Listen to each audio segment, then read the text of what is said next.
XDizzle, thanks so much for agreeing to do this, man. I really appreciate it. Um, No problem, Brian. It's good to be here. Thank yeah, you for having me. yeah. And I mean, we're not doing this over Zoom just because of COVID. You're actually in Cape Town and I'm in Joburg. Yeah. So there's the distance as well as COVID. But we keep doing what we love. And I think that's what's important. Hmm. Yeah. So we were talking just now, off mic about um, how you sort of got into the space that you're in, doing product reviews. I know you do a lot more stuff than that. I mean, we'll get into it just now, but um, just the way I find it interesting the way you got into the game. I mean, we all have to make compromises, especially in this industry. Um, you True, do a true. gig and people tell you, oh, you can play for an hour and a half and you get like free alcohol or something, and it's like, okay, and like a pizza. And then at some point you at some point you want to say, guys, I can actually buy my own pizza if I have to. Please just pay me in cash, And I think that's sort of that's sort of where you're coming from in terms of like the product reviews specifically. So people send you a product and then you use it for 3 weeks, a month, and then you do a review and then you send it back. Just walk me through just that journey from where you were then to where you are now with a huge um, subscriber base on your YouTube channel. Yeah. Well, one thing I will say is that I come from obviously a production background, like a Yeah. music production background. So I've been making music for a really long time, more than how's it been now? Like more than 15 years now making music, Mm, and um, I then started to share what I know, like what I've picked up over the years online, and after that, I just I started a YouTube channel with my wife helping me, obviously, yeah. and I just started sharing everything that I know because I felt like in the African market, we didn't really have anyone that was like us who was kind of doing this thing. Yeah. Everyone was in America, was in Europe, people that are doing gear reviews and talking about music. No one was really talking about the local Mm, music genres in terms of actually teaching other people how to make it. So it was yeah. only like a hush hush thing where if you're not in the circles of people that make that music good enough, that are willing to share that kind of knowledge, Knowledge. Yeah. then you won't be able to know how to do that. You can only guess. Yeah. So I started from that perspective, and it just started taking off on its own. I started to try the best I can to add a little bit more production value into my videos. So Yeah. if you watch most of my videos, you find sometimes I do some cinematic stuff. Sometimes I just go in straight into like a tutorial, like a lecturer kind of a thing. Yeah. But that's kind of me trying to show that I can go either ways. I can really be down to the knowledge straight in, or really bring something cinematic or Yeah. vlog style, or the YouTube's kind of tip, Yeah. and obviously the more you start to build up your subscribers and the more you start to reach out to other people and people find you, then brands will eventually also find you when they are looking to market a product, because now Yeah. they can see that you like, look, you have an audience that you have, and that audience is obviously of value to them, and that's the thing. And my goal was to also bridge the gap between a product and an audience, and be the one who actually says, okay, look, I can show you guys and recommend products that I believe in, products that I feel are good to add to to be of choice to you to choose from. But it's up to you at the end of the day to choose Yeah. whether you want to buy a thing or not. But it's always nice to see someone like you using it instead of Yeah. someone that's like far yonder, someone Exactly. that you don't know, because it Not feels even like doing it's the so far genre. away. Yeah. Not even doing the genre of music that you don't get a review of somebody working on a Kwaito beat, you know, using stuff from native instruments. Like plugins from native instruments. You don't see that. True. You know what I'm saying? You don't Yeah. like recently now I just got a mini lab an Arturia mini Yeah, lab, I saw and that video. I'm Yeah. I'm I'm planning to make, I'm a piano, I'm planning to make Afro house, I'm planning to make a lot of local genres Yeah. with this type of setup, so that I can show people, even with the software that I get, I try and show them that, look, this is what you can do with this stuff, it's possible, Yeah. and so that you can give people hope, you can show them the way, so that they can kind of take it from there and take it wherever they want to go. Yeah. No, that's awesome, man. I mean, um, the whole notion of sharing knowledge and information, I think for me has been something that I've also been, um, I'd say, passionate about. But coming back to your early reviews and maybe even the stuff you do now, I know you buy, Uh, like you bought your Yamahas, you bought that Key Lab. How do you decide, um, what type of review you're going to do? Because some products have some serious downsides. Do you go in and yes. are you super honest with your reviews, whether or not you're getting paid for them? I mean, it's one thing to do a review on the speakers that you own. Are you allowed to be Uh, super honest in your review? Because I imagine that would be very important for the people that watch your videos. They want to be able to say, XDizzle said this thing is yes. good, so I'm gonna go buy it, and I know he's not Uh-huh. lying because I trust his channel.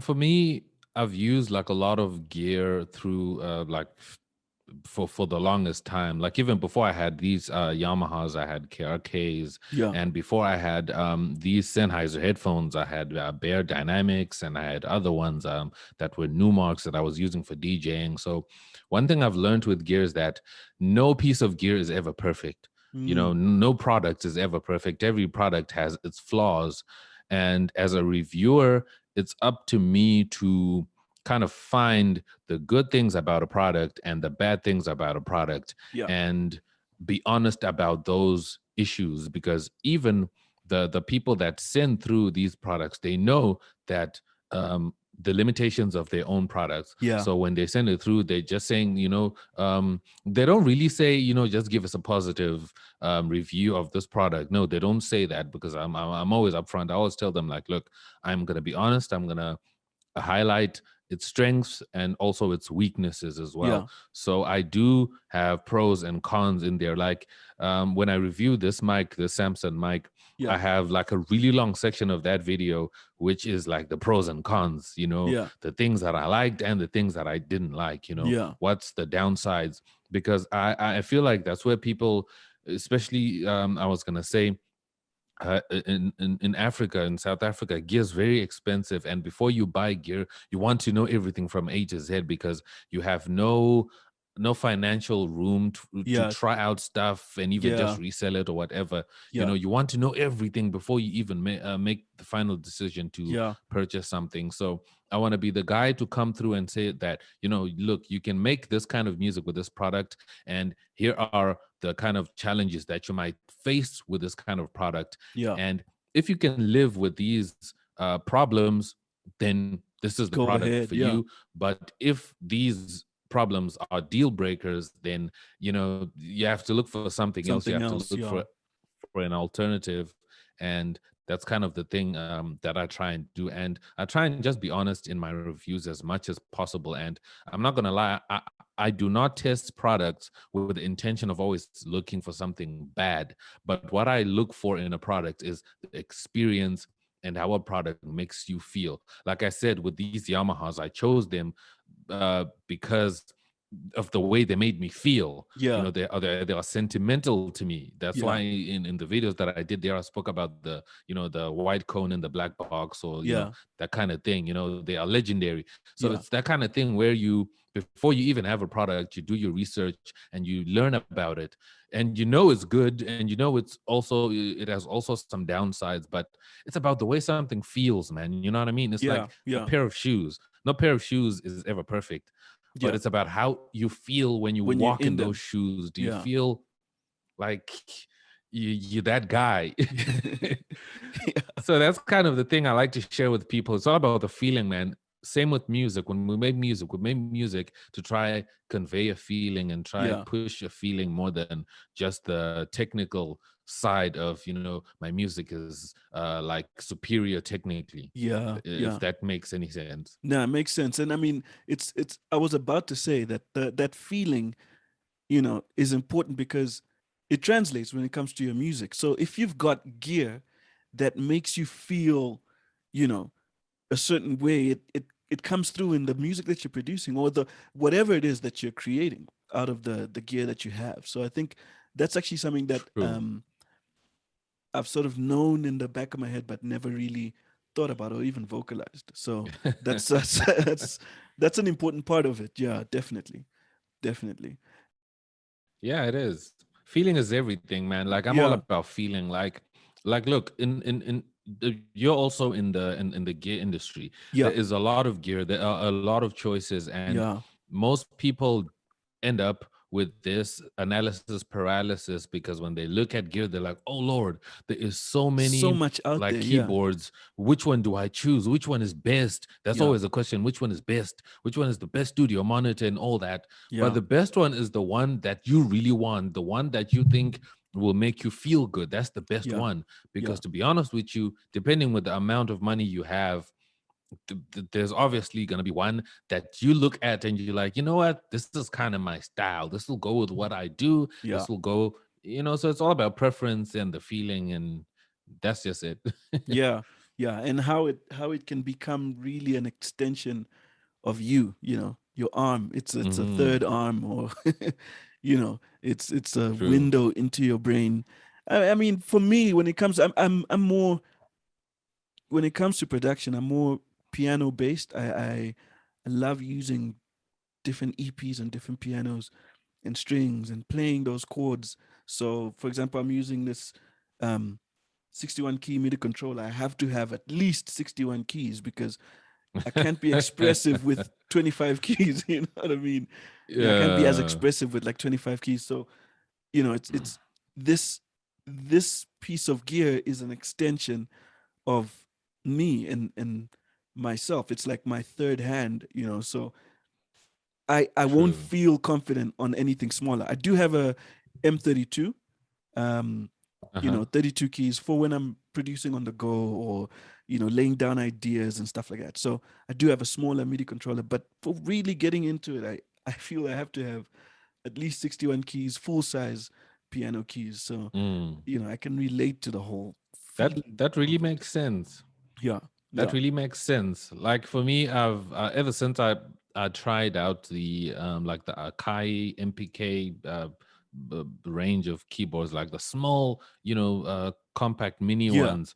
I really fell in love with them because for me, I don't really play keys as much as I think you do because yeah, you obviously uh, play keys better than I do. But I'm a person that's more into composition and other things. yeah, I draw even more in my DAW, so I'm not really kind of a key person. yeah. But I wouldn't mind having a big keyboard. But at the end of the day, I don't want that to because obviously they get expensive when you have more Yeah, they keys, do. bigger Yeah, keyboards, they get really expensive. So, yeah, when I got this mini lab, my thing was just that I've always wanted an Arturia product and I wanted to try the mini lab. And I didn't want like the bigger one because it was just going to be space wasted. I wanted to try out other things because, yeah. I like to play with pads and I like to play with other things. But then if I have this big keyboard here, I have a small table, then it will take away some space where I could have Limiting your put in space. maybe Yeah, even like two other pieces of gear here.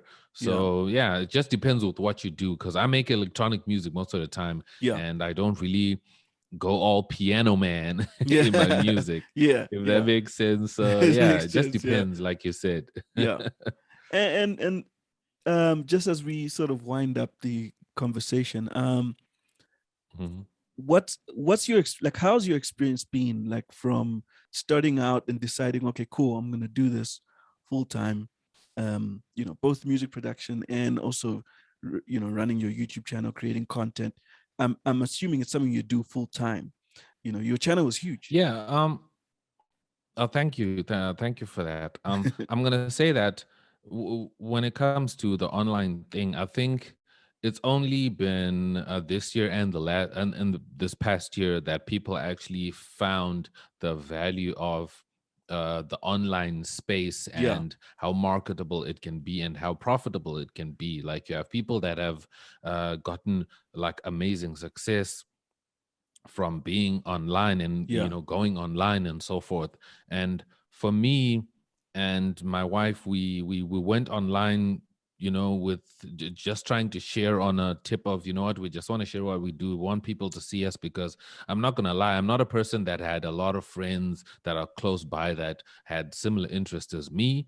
yeah, So you want to also connect with other people that are in different places and different corners of even the world and even other provinces and all that kind of thing. So you want to showcase what you do. So you can't always have people come to your studio or have people come to your home and, see you working and see yeah, you showing off, doing whatever you do. So the online space is a space where anyone can come and see you and see what you do, you jamming out, you having fun, and you showing off what you can do and what you know. So that's kind of where we're coming from. And on the more um monetary side of it, it's really hard. It's like a business, yeah, on the other hand, the other side of the coin of it is that, you have to invest into it. So like I said, it's all about the look. You have to have the look. That's why you have to invest in the good lighting and a good camera, nice lenses and all these other things, so that you can at least give people a good production value, even the yeah, software for editing videos, and yeah, the effects and all these things. So you have to invest, and at the same time you have to also get back. So we find ways, we try and make it work to get back and all that, because I'm not going to lie to you, if it was just my music as just as it is, it was going to be difficult for me to grow a channel with just my music. But mm, I also started to share my knowledge, and in turn, that's what people wanted to know, because we have so much people making music right now that the industry is flooded with a lot of music. Not saying that there isn't a market for you to yeah, make money off music, but just saying that um I don't know, the goalpost for actually making money with music is now further than ever, because a lot of people are making putting out music. So stuff. now Yeah, the demand of music is not as much as it was 10 years or 20 years ago. that's true. So the only demand that's there now is the demand of knowledge of how to make music. So that's kind of what teaching kind of helps, and that's what I tapped into, because my wife always told me that, "Joe, you're a good teacher, you explain things so well, why don't you post videos and Yeah, share your knowledge with other people?" And I've gotten good feedback that I teach very well, so yeah, I just went on with that, and I just started doing that, and it's been working, and I've managed to go over 50,000 subscribers, and yeah, my Facebook page has, I think, around 12,000 likes and follows and stuff like that. And, yeah, it just keeps growing gradually and all of that. So I'm not gonna lie, it takes time and an investment. You have to really put in the time, and even just the internet data. yeah, for Internet sure. data is Yeah, expensive. yeah, yeah, To be online, it's also an investment. The gear, the effort, the time, the research to know how to do SEO for your videos to yeah, rank so that they show up when people search for Amapiano. You can see XDizzle is there, my video yeah, is there. It's all things you have to invest in. So it's stuff that I had to really invest in to make sure that I can get to a place where I can show value and it can also come back to me. Like, I'm not gonna lie, our CPM, if I'm sure you know what CPM is here in South Africa, is really low. Like, yeah, YouTube channels don't make that much money off AdSense yeah, as compared to like the Americas or Europe. yeah, I mean, we get like a $2 CPM, if I'm not mistaken, and then yeah, in something like America that. and Europe they have like around $10 to like $15 or something. That's Yeah, their kind of CPM. And also depending with the kind of content that you do, you also get a certain type of money, but that's a whole other conversation. mm, So we yeah, also at a disadvantage there. So you have to find ways to make it work for you. So that's where all these um that's where these connections and like the relationship with brands works, because when you get gear, when you get this a payment from brand deals and affiliate marketing, that's when you can also start to use that. And also the community, because I have a community that's very supportive. Mm. They do buy my products like sample packs and Yeah. sound packs and presets, and they also support the channel by being a member and joining the channel as well. Yeah. So when you bring all of that together, it does help sustain and keep me going and keep everything going, if Yeah. that makes sense. No, makes perfect sense. Makes perfect sense. And it gives context to, the whole Mm. thing. I mean, a lot of times we see people doing stuff on YouTube and we think, yeah, cool, I'm just gonna do that, and people don't do the necessary research. They don't set things up in a way that it's gonna work. There's no thought behind it, no planning, you know. So it's I think it's really important to dive deep. There's opportunities, and COVID has exposed that, I think. Um, and we've been slow. I mean, in not just South Africa, but Africa as a whole, we've been slow Mm. in coming into this sort of a thing. I mean, the rest of the world has been doing this, but COVID just sort of forced us down Yep. that road, and I think that's a good thing. We really caught up. Like, Yeah, there is more influencers right now, more than ever. exactly. You Yeah, know, the word influencer is now in the dictionary. You know, yeah, believe it or yeah. not, it's It now is. in the dictionary. So it just shows you the value You that's actually there. posted that definition on your Instagram. I remember seeing that. Yes. So that's the thing. So it's becoming a thing where now it's now a viable business. It's now like a job where where a child in school can actually say, you know what, when I grow up, I want to be an influencer. You know, I Yeah, want to influence other yeah, people. That's what I want to do. yeah, Because I've worked in sales for a couple of years for a certain company. So, you know, I come from a place where I know how to communicate a product. So I know yeah, how to speak about a product. I know how to sell a product and yeah, stuff like that. So that's kind of what it is. Although people didn't really understand it in the beginning, because people just thought that, you know, influencers are just people that, you know, do travel vlogging and they just, yeah, you know, show off a lavish lifestyle, but yeah, not in any other industry, like even the music industry. You know, so I a person like me and you, we influence music producers yeah, and music enthusiasts and audiophiles. We yeah, influence them to, you know, in our own way. So yeah, that's kind of the thing, and that's where our value lies. yeah, yeah. No, man, it's been really cool chatting.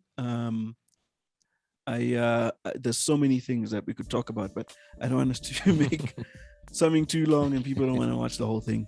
But yeah, so I think we can close it. Hey, that's the thing with attention span on Yeah, YouTube. yeah, We have to yeah. fight with attention span.